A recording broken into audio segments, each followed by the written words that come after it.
আমাদের কর্মপ্রত্যাশী বন্ধুদের জন্য একটি দারুণ সুখবর। ত্রিপুরা সরকারের ফরেস্ট ডিপার্টমেন্টের থেকে কিন্তু রিক্রুটমেন্ট শুরু হয়েছে ২টি পদে, ফরেস্টার এবং ফরেস্ট গার্ড।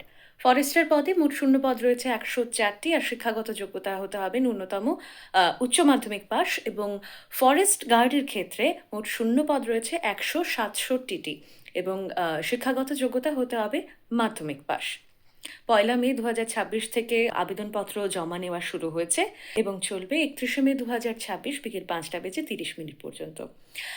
এবং অন্যান্য যে ফর্মালিটিসগুলো রয়েছে তার মধ্যে রয়েছে আপনার বয়স ১লা মে ২০২৬ অনুসারে হতে হবে ১৮ থেকে ৪০ বছর বয়সের মধ্যে।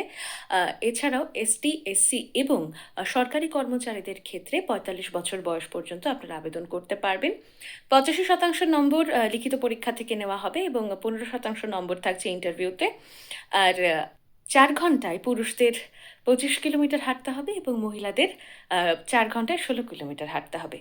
এছাড়াও আরেকটা গুরুত্বপূর্ণ বিষয় হচ্ছে আপনাকে কিন্তু অবশ্যই ত্রিপুরার স্থায়ী বাসিন্দা হতে হবে, অর্থাৎ পিআরটিসি থাকতে হবে। আর বিস্তারিত জানতে দেখতে হবে তাদের ওয়েবসাইট forestrecruitment.tripura.gov.in। মনে রাখতে হবে, আবেদনপত্র জমা দেওয়ার শেষ তারিখ কিন্তু ৩১শে মে ২০২৬ বিকেল ৫টা বেজে ৩০ মিনিট পর্যন্ত।